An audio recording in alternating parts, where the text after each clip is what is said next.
Hello again, Lockpicking Paul here, and tonight I've got a Kasp 14040.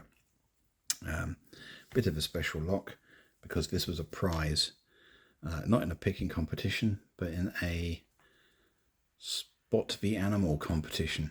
So a member of UK Locksport called NIGBEE had a competition to go back through all of his photographs of his open locks and spot the various toy animals and mark down their colours. First person back with a full list got a lovely lock.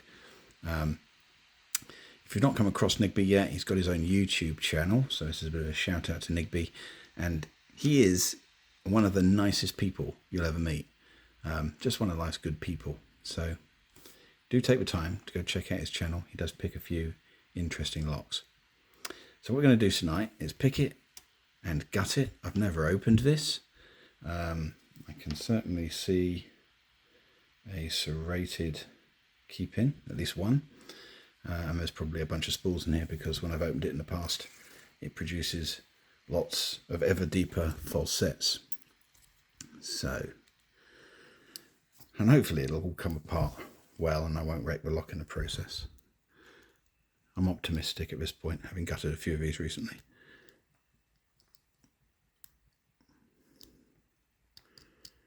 Right, now I don't normally pick a lock like this, so hopefully it will go all right. Got a false, got a deeper false. This really does produce very pronounced false sets. Counter rotation and spool.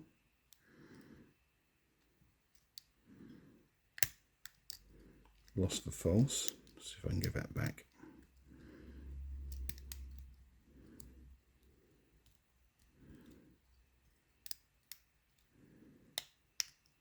Alright, there's my false back.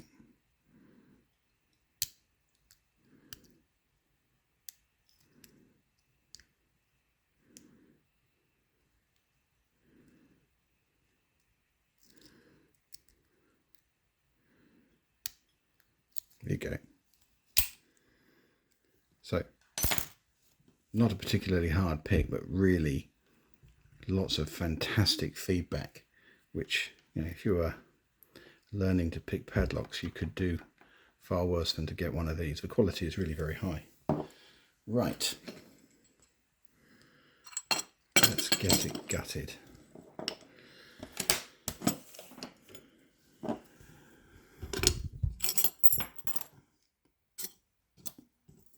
Get all this stuff off of here.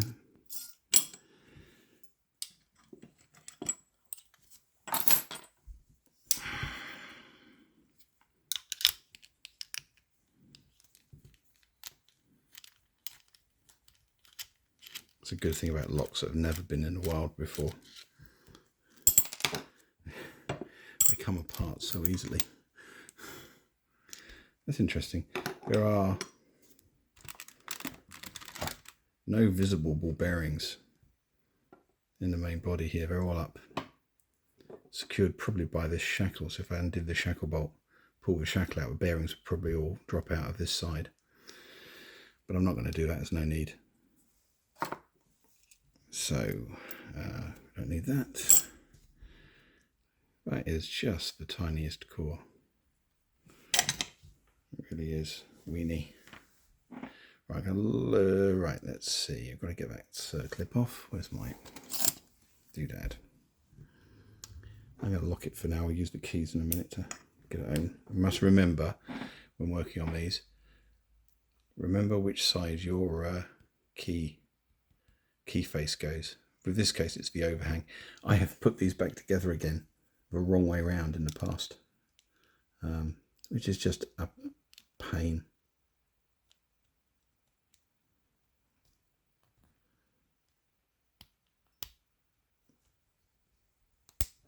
Right, it's come off really well. Let's unlock this, get a shim in there.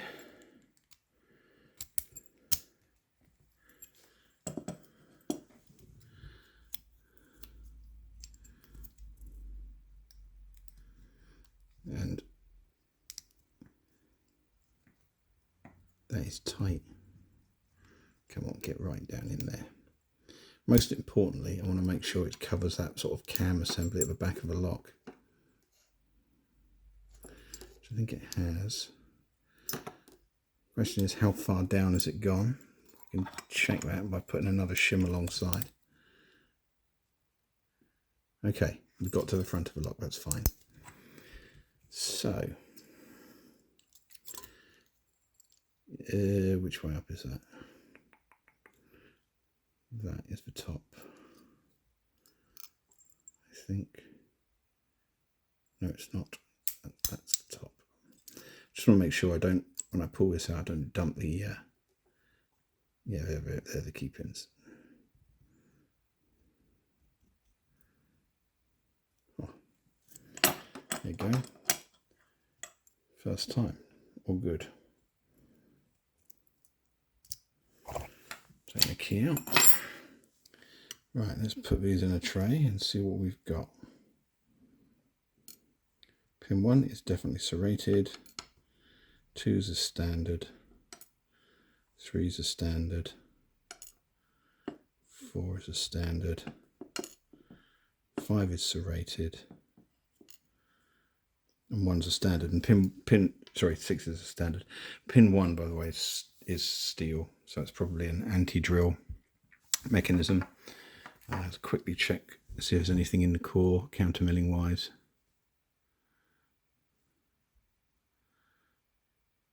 It looks like a small lip there, but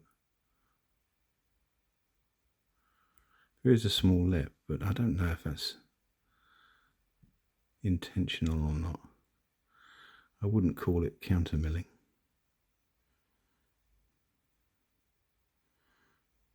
I certainly didn't feel any of the pins catch, so I'm going to call it no, say no it's not.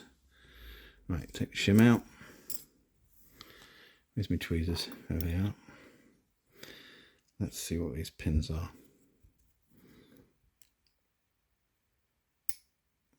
Right, so pin 1 is a standard steel. Pin 2 looks like a T-pin, sort of chamfered top and bottom. I'll zoom in a second so you can see all the pins. Where's the camera? Oh, it's down here. Yeah, for whatever reason it's having trouble focusing. Right, I'll do a zoom in. Right, pin 3 is a spool.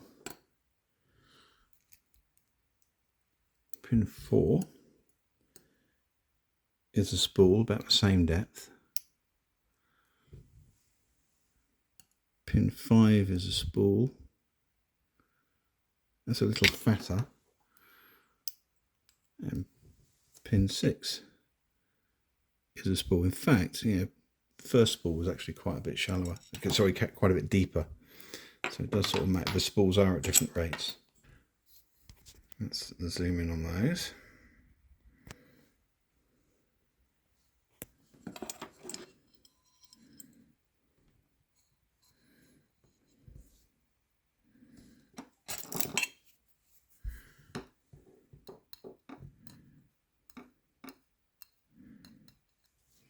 So kind of what I expected to be in here, really, if I'm honest. A bunch of spools, a couple of serrated key pins. Actually, maybe expected more serrated key pins, but I don't quite understand why we've got one brass one towards the end. Maybe perhaps because all the other pins are quite small. They're too small to be serrated. That would probably be my guess. If they were longer key pins, they'd probably be serrated.